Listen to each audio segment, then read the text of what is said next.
Yo, what's up, everybody? It's Steve with I Live Plants, and thank you so much for returning back to the channel to see what we're going to talk about today, right? Talk about in a way where I talk about it, and then you type in the comments how you feel, and if you agree, disagree, all that stuff. I'd rather you disagree with me in the comments than giving this video a thumbs down, because that doesn't help anybody, does it? Give this video a thumbs up if you disagree with me or anything like that. You can put it in the comments and then we can chat about it, right? I mean, if it's, like friendly enough. You know what I'm saying? Anyway, look, you guys, in this video, we're going to talk today about pots, right? Like, when you buy a plant from a nursery or a big box store, they're going to typically come in a nursery pot, and sometimes, aesthetically speaking, that's not ideal, when you're trying to bring it into the house and match the decor that you have in the house. So how do you pick the right pot for your plants? Let's talk about it, all right? I'll see you in a minute.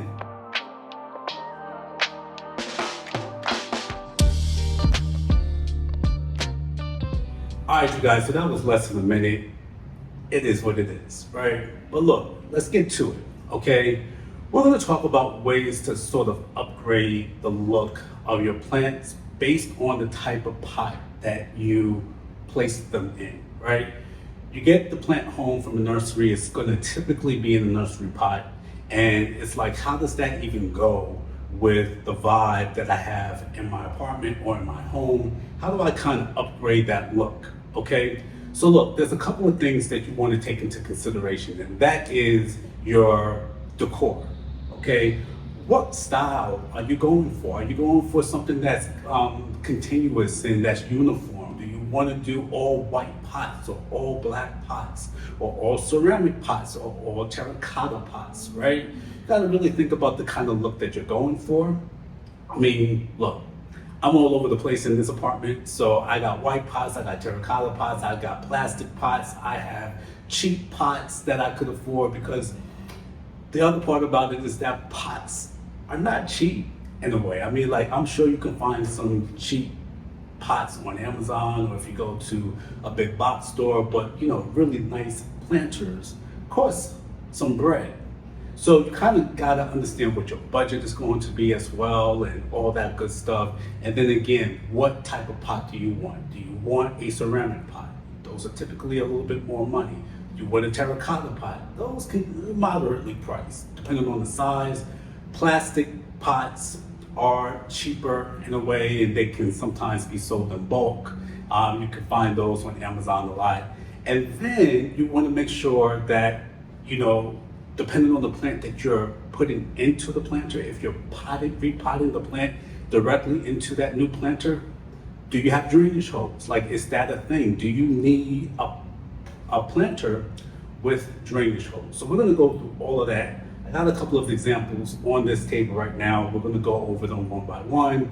I failed to mention self-watering pots. I mean, that's a big thing now because it kind of takes the guessing game out of watering your plants. So what you want to do again is what kind of decor you're going for. What is your time? Do you need a self-watering container? Do you need containers with drainage holes? Like, are you not mature enough, because that's the wrong word, but are you in tune with your plant enough to know when enough is enough when it comes to watering a plant that's not in a planter with drainage holes? It's up to you.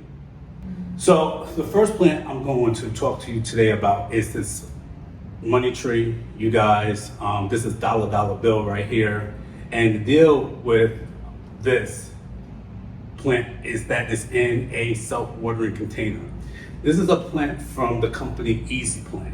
Okay, so typically what happens with this plant is you have a reservoir right here that you're filling up to almost capacity.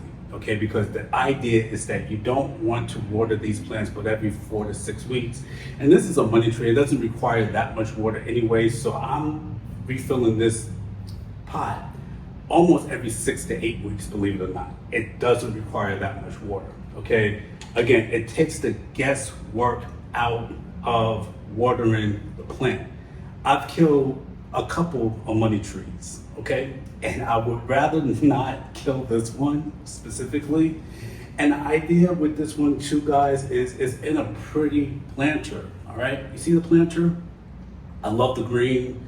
I'm not sure what type of green this is. Maybe you know, you can put it in the comments, but it's a really, really nice green and it actually really goes well with the plant, okay? And it's aesthetically pleasing, okay? This is ceramic, okay? So it has a nice ceramic pot, it's lightweight, and it looks good. It looks really, really good. Now, I probably won't have to repot this plant for a long time, so I'm not really worried about having to change this money tree out of this pot. So I'm gonna be able to keep this for a while. All right, you guys, so what is this? My Sansevieria Samurai, right? Look at that, this is Pai Mei right here, okay, from Kill Bill. Anyway, my Sansevieria Samurai is in a clear planter, okay? This is a clear plastic planter. I've seen a lot of people just use clear pots recently, and it does look aesthetically pleasing if it's a universal look around the place, right? It looks great. I mean, dirt can actually be aesthetically pleasing to the eye if every plant of yours is filled in a clear pot. And not to mention, another benefit is it actually lets you see what the roots are doing. Like if it's root bound, you can actually see if the soil is, you can have an idea whether or not the soil is dry at the bottom and everything like that. So it does give you a peek, a really, really good peek, a good look into what your soil is doing, okay? Now, the only sort of con to clear pots, you guys, is especially if you're using a really, really dense soil that holds on to a lot of water, moisture, and if it's placed in somewhat indirect light, there is a really, really good possibility that you can develop algae in the pot, okay? I don't think that looks good. Here and there, I mean, it doesn't really do anything really, really bad to the plant, but it just doesn't look nice, okay? So I would suggest if you want to use clear pots, you guys, make sure that you're using it with a plant that doesn't need so much sunlight, number one. And number two is that the soil is not dense. It's sort of like a chunky mix that can drain through the drainage holes of the clear container, okay? That's how I would do it. And again, this plant is not getting direct sun, keeping this miniature. It doesn't require that much moisture, so it doesn't drink so much. So far so good with the fact that this plant hasn't developed any algae.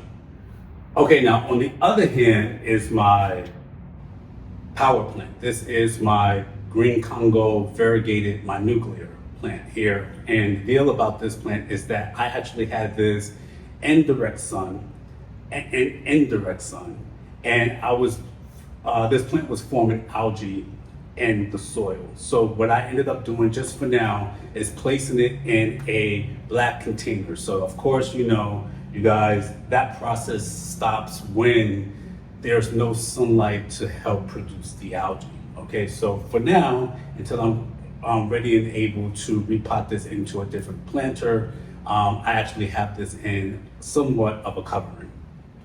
All right, guys, y'all remember Billie Holiday, right, from the last video? Well, Billie Holiday is my philodendron Billietiae, and I planted, repotted Billie months ago in a terracotta pot, okay? If y'all remember, Billie she was kind of crashing out, she was having a meltdown, and so I needed to get her into a different environment, you guys, that's sort of more conducive to the type of soil that I have her in and exactly what she needed in terms of drainage. And I decided to pot her in a terracotta pot. A terracotta pot is a clay pot, you guys. It's a very heavy pot, okay? But the deal about this pot is that it is porous, okay? So in terms of aeration and absorption, you guys, this terracotta pot will help absorb water from the soil so the soil doesn't stay moist for a long period of time, and it will sort of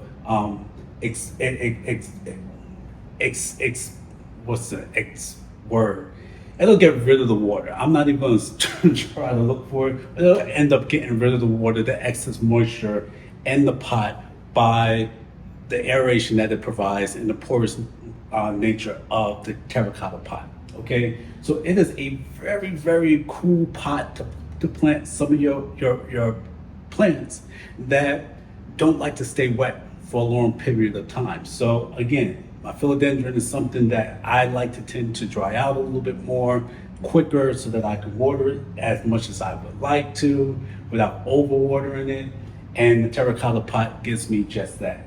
It is aesthetically pleasing, you guys. Like if you notice, I got an orange couch, and this terracotta pot goes perfect with my orange couch, you know? So again, it kind of serves two purposes, one for functionality and one for aesthetics. Do you guys have any terracotta pots? All right, guys, and sometimes you just want a planter that's aesthetically pleasing to the plant that you're about to put it in, right? You want to kind of like keep everything the same except for the planter, you guys. So you can always keep a plant in this nursery pot and just stick it in a new planter, just like this, all right? Super duper easy, you guys. Low maintenance in terms of having to repot and all of that good stuff. And I think that with this pink Princess Galaxy, this sort of whitish cream plant goes really, really well with some of the white variegation that comes and forms with the leaf. So again, sometimes you want to contrast and bring out some of the colors in your plant because of the planter. And you guys, in that vein, I have, of course, some of my most colorful plants are my aglaonema. So I have a suksum here, Japon suksum, and a mahaseti right here. And I mean, these plants actually go really, really well with the sort of planter that they're in. Now, I know, I get it. Look, the rim is showing, so what? Okay, I try to fit it in here because I think that this color looks really, really good with this red leaf. What do you think, right? And the same thing with this mahaseti, you know, with this sort of like dusty rose color planter, okay? So again, you want to make sure that, you know, maybe you're contrasting the leaf with the type of color pot that you're doing. Now look, at the end of the day, you guys, I am definitely going to try to be a little bit more uniform. My investment for next year is not going into new plants, you guys. Maybe here and there I'll buy like maybe one or two, but I'm at a point now where I'm happy with the collection that I have, okay? Now this is give or take. If I kill one of these guys in the course of the next few months, let's just hope I don't, okay? My investment is going to be in making these plants look amazing, because I am going to place them in planters that actually bring out their personality, you guys. And anytime you want to upgrade your plant or upgrade your look or decor, a nice planter is just a really, really good investment, you guys, because you can even switch them out if you want to, right? And just say, hey, I might just switch these two up, you know? So look, I think that is a really, really good idea.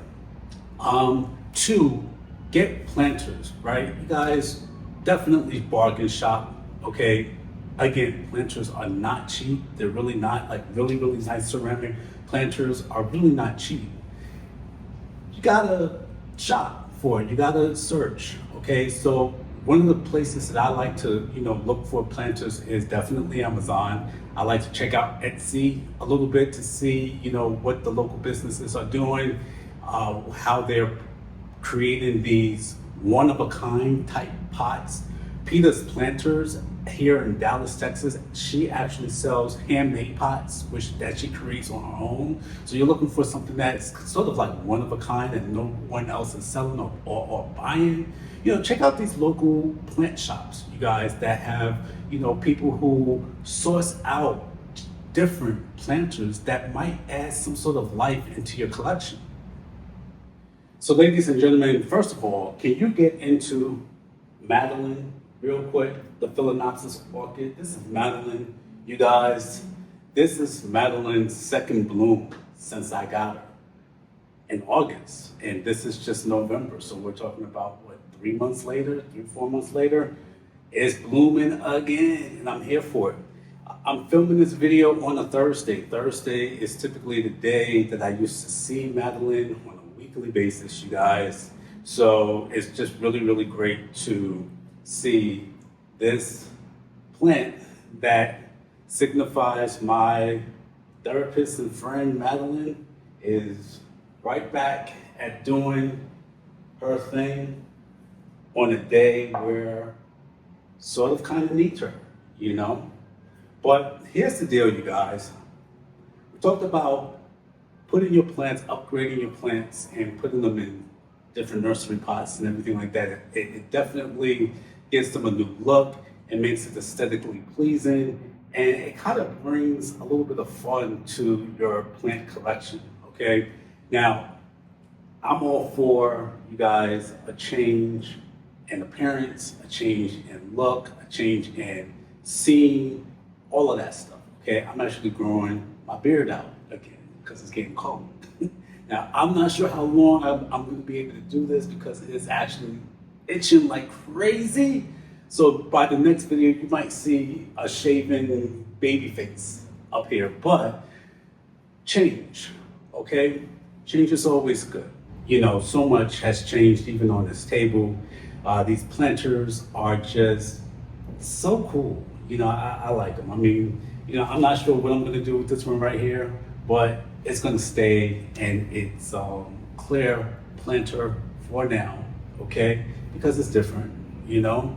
And this is the deal, guys. You got the agency to change this stuff, right? You can put and switch out planters as you please. And such is life, you guys, such is life. Change is inevitable.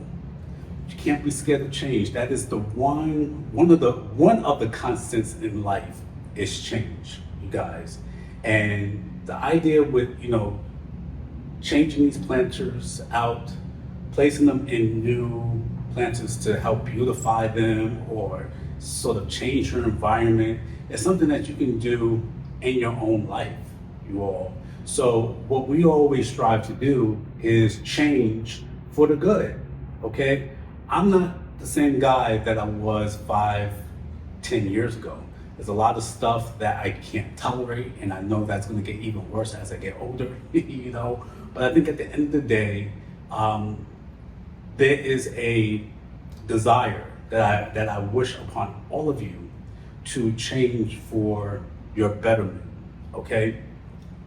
It helps shape the type of person that you are, okay? Change, whether that is something that sort of stretches you out and applies pressure to you, or if that's something that is an amazing thing. You know, at the end of the day, all of that stuff can end up being amazing. Even those periods of change that really applies pressure and stretches you. Because the deal is that now you know what you can handle. Now you know that you can handle the tough times through the change that you went through. You guys, I remember there was a time that I would move every 2 to 3 years. You guys, I was moving to a different city. Now, a lot of that was because I was changing jobs and everything like that and changing careers and stuff, but it put me in a place now where I'm not afraid to move, okay? Like, I've experienced so much in the different cities that I've lived in, and I would never, ever, ever take that back because it taught me so much about myself, okay? And change in that way was good for me. Now, there is episodes of change where, you know, I've made a decision and it's changed the trajectory that, you know, my life was on. And it looks as though, was that the right thing to do? Was that the right decision? And that change to me wasn't good. But here's the deal, is that whatever changes you make in life led you to exactly this moment right here, right? Where we are in this moment, right? I'm sitting here in this chair and you're sitting down watching me wherever you are. And in that moment, and in this moment, all of the changes that you've made in your life led you right here. So is it all that bad? That's debatable, right? It really is. That all the change in your life, at least in this moment, puts you right here. Isn't that something? That's not to say that we don't go back and look back and say, hey, I wish I would have done things differently, or I wish I would have never made that change. I mean, I could go down the list of things that I wish I would have done differently, but it would not have maybe led me right here in this space. So you all, at the end of the day, I think that change is good. I think change is something that's needed. I think if you're trying to upgrade yourself, you all, change is a necessity. It's not anything that will push you back. It's going to teach you something. You will always move forward through the changes that are going on in your life, whatever that might be.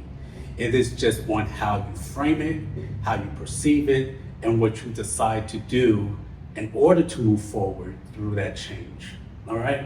So you guys, here's the deal. I love you for watching. I really, really appreciate every single one of you guys. We are ankle deep in over 5,000 subscribers. So I really want to thank every single one of you who have taken the time out to subscribe to the page, to like the videos. I really appreciate you guys because that helps me out, okay? I love you guys so much for listening. Love yourself, you guys. That's part of this whole experiment right now, okay? Love yourself, okay? And I will see you in the next video. Take care.